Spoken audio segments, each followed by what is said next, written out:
శ్రీమాత్రే నమ. జయ గురు దత్తాత్రేయ నమ. ఈ వీడియోలో మనం మీనరాశి వారికి 2025వ సంవత్సరం మే నెల మాస ఫలితాలు తెలుసుకుందాం. ఇప్పుడు మీనరాశి వారి మీద గ్రహాల యొక్క ఒత్తిడి చాలా ఎక్కువగా ఉండడం జరుగుతూ ఉంటుంది. ఏదైనా రాశిలోకి ఒక శుభగ్రహం ప్రవేశించినప్పుడు చాలా ఆనందంగా, సంతోషంగా, హ్యాపీగా, చాలా ఫ్రీగా ఉండడం జరుగుతూ ఉంటుంది. అదే పాపగ్రహం ప్రవేశించినప్పుడు చాలా ఒత్తిడిగా, ఒక బలహీనతగా, ఒక ఈర్ష్యగా, ద్వేషంగా, పగలగా రగులుతూ ఉంటాడు జాతకుడు. ఇప్పుడు శుభ పాపగ్రహాల కలయిక ఉండడం వల్ల జాతకుడు చాలా అసహనానికి గురవుతూ ఉంటాడు. ఏమీ చేయలేని పరిస్థితి కనబడుతూ ఉంటుంది. ఏదో చేయాలనే ఆలోచన బలంగా రావడం జరుగుతూ ఉంటుంది. అతి సున్నిత మనస్కులైనటువంటి మీనరాశి వారికి ప్రస్తుతం ఏర్పడినటువంటి గ్రహస్థితి చాలా వరకు మానసిక అశాంతిని, ఆర్థికపరమైన ఒత్తిడిని, ఎవరికి న్యాయం చేయలేని స్థితిని కలిగి ఉండడం జరుగుతూ ఉంటుంది. ఏదైనా మీనరాశి వారికి ఎటువంటి బాధ్యత లేకుండా ఏదో వాళ్ళు పని వాళ్ళు చేసుకున్నట్టు ఉంటేనే వాళ్ళు హ్యాపీగా ఉంటారు. వారి మీద చిన్నపాటి బాధ్యత పెట్టినా చాలా వరకు ఆ బాధ్యత తీరేదాకా వర్రీ అవుతూ సతమతం అవుతూ ఉంటారు. అందుకని వీళ్ళు ఒక విద్యార్థిలాగో, ఒక చిన్నపిల్లవాడి మనస్తత్వంలాగానే ఉండాలి తప్ప ఎటువంటి ఒత్తిడికి గురైనా ఇబ్బంది పడడం జరుగుతూ ఉంటుంది.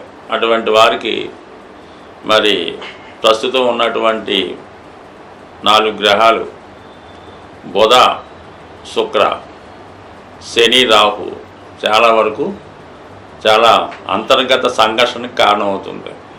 మరి మిగతా గ్రహాలు పరిశీలిస్తే ధనస్థానంలో రవి, ఇది చాలా బాగుంది. కుటుంబంలో ఉన్నటువంటి సమస్యల్ని చాలా శీఘ్రంగా పరిష్కరించే ప్రయత్నం చేస్తారు.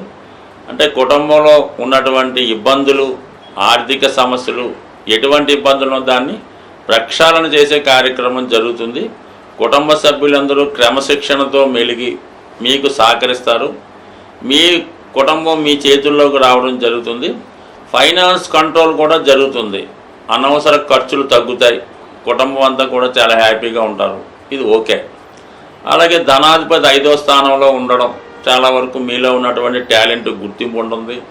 పిల్లల యొక్క అభివృద్ధి చాలా వరకు అనుకూలంగా ఉంటుంది.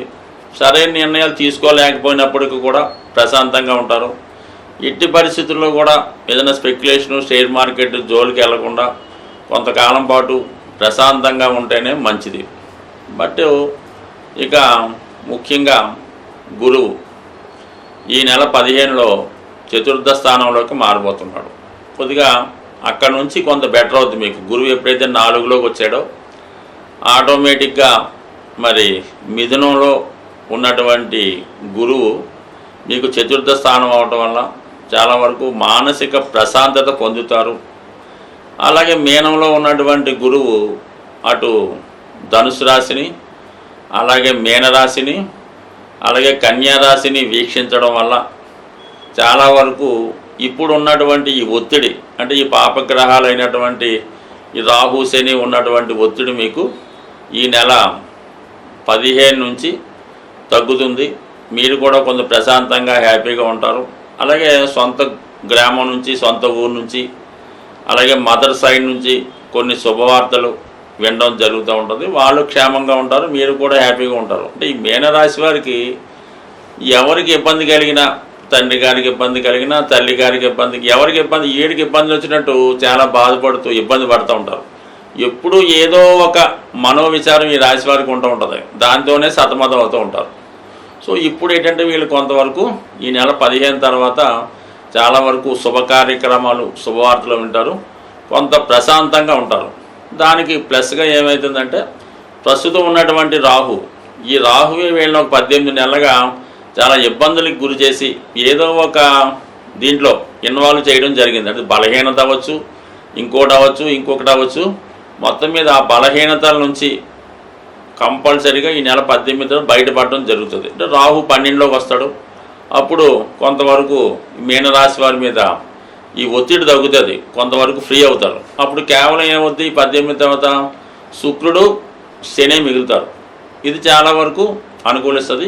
ఎప్పుడైతే రాహు మనకి 12లోకి వచ్చాడో కొంతవరకు రాశి మీద ఒత్తిడి తగ్గినప్పుడు కూడా మళ్ళా కొంత బ్లాక్ మెయిలింగు, ఇతరులు ఒత్తిడి చేయడం, మనీ కోసం వేధించడం జరుగుతూ ఉంటుంది. బట్ ఏమైనప్పుడు కూడా ఈ రాశిలో ఉన్నటువంటి స్త్రీలకి ఈ నెల ద్వితీయార్థంలో ఒక మంచి అవకాశాలు రావడం జరుగుతుంది. శుభకార్యాలు ఫలిస్తాయి.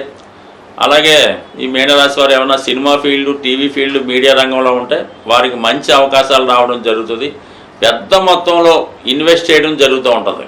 రాహు వేయిలో ఉన్నప్పుడు మన స్థాయిని మించి పెద్ద పెద్ద యంత్రాలు కొనడం కానీ, మిషనరీ కొనడం కానీ, ఎక్విప్మెంట్ కొనడం కానీ, ఎక్కువ ఇన్వెస్ట్ చేయడం కానీ చేయడం జరుగుతూ ఉంటుంది. బట్ ఆ మనీ విషయంలో కూడా జాగ్రత్తగా ప్లాన్ చేసుకోండి. మీరు ఊహించిన దానికన్నా ఎక్కువ ఇబ్బందులు పడతారు కాబట్టి ఎటువంటి రిస్కులు చేయొద్దు. ఎటువంటి ప్రయత్నాలు చేయకుండా సాధ్యంగా మీ పని చదువుకోవడం, పరీక్షలకు రాయడం, ఓకే, ఉద్యోగం చేయడం, ఇంటికి రావడం, హాయిగా ఉండడం. అంటే మనకి ఏదో సినిమాలో చెప్పినట్టు ప్రశాంతంగా ఉంటేనే బాగుంటుంది తప్ప ఏమాత్రం రిస్క్ చేసినా మొత్తం రిస్క్లో పడే అవకాశం ఉంది. ఏదైనా మీనరాశి వారు ఆర్థిక విషయాల్లో చాలా జాగ్రత్తగా ఉండండి.